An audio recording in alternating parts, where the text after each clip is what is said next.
রাজধানীর তেজগাঁওয়ের এভিয়েশন ইউনিভার্সিটিতে সমসাময়িক বিষয়ে সংবাদ সম্মেলনের আয়োজন করছে বিমান বাহিনী। সরাসরি চলে যাচ্ছে সেখানে।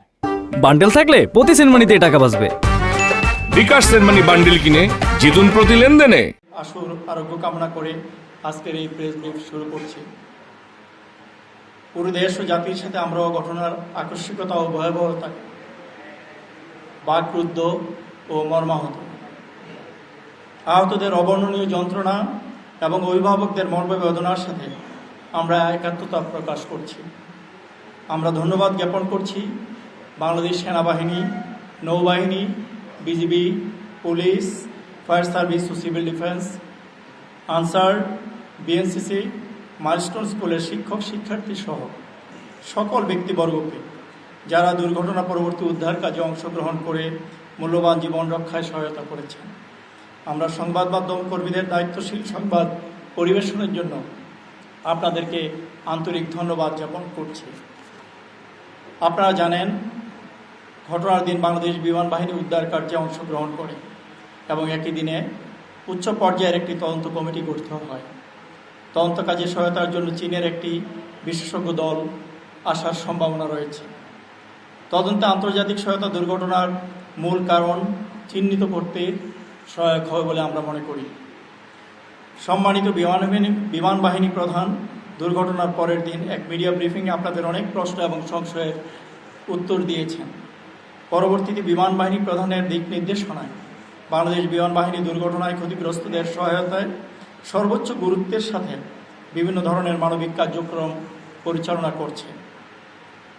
এ সকল কার্যক্রম সুশৃঙ্খলভাবে সম্পাদনের নিমিত্তে গত 21শে জুলাই 2025 তারিখে একজন এয়ার কমোডোর পদবীর কর্মকর্তার নেতৃত্বে জরুরি সহায়তা কেন্দ্র গঠন করা হয়।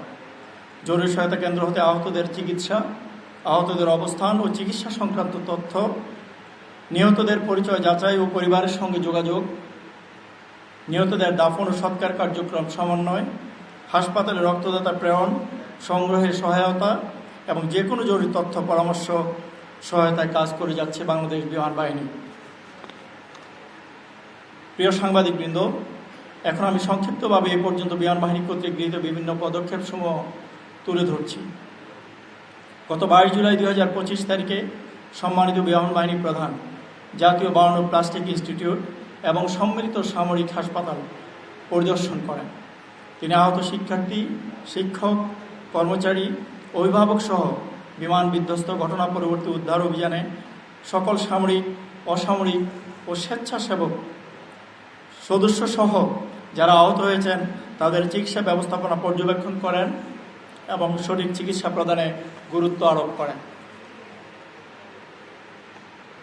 হাসপাতাল সময়ে বাংলাদেশ বিমান বাহিনীর সমন্বয় সেল। আপনারা ইতিমধ্যেই হয়তো জেনেছেন, বাংলাদেশ বিমান বাহিনী জাতীয় বার্ন প্লাস্টিক ইউনিটে এবং সম্মিলিত সামরিক হাসপাতালে দুটি সমন্বয় সেল স্থাপন করেছে। উক্ত সেলের মাধ্যমে চিকিৎসাধীন আহতদের চিকিৎসা বিষয়ক সহায়তা, চিকিৎসার অগ্রগতি পর্যবেক্ষণ, আহতদের অ্যাটেন্ডেন্টদের সুযোগ সুবিধার খোঁজ নেওয়া, যে কোনো সহায়তা নিশ্চিতকরণ এবং নিহতের মরদেহ দাফন ও সৎকার কাজে যাবতীয় সহায়তা প্রদান কার্যক্রম আমরা পরিচালনা করছি। ইনশাল্লাহ সকল আহত শিশু সুস্থ হয়ে ঘরে ফেরা পর্যন্ত আমাদের এই কার্যক্রম অব্যাহত থাকবে।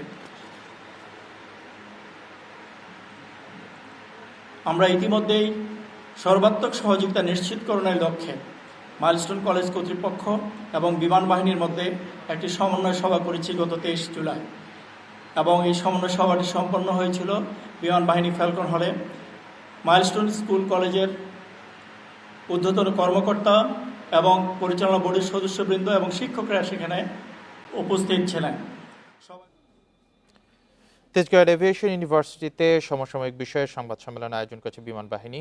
আমরা সরাসরি যুক্ত ছিলাম সেখানে।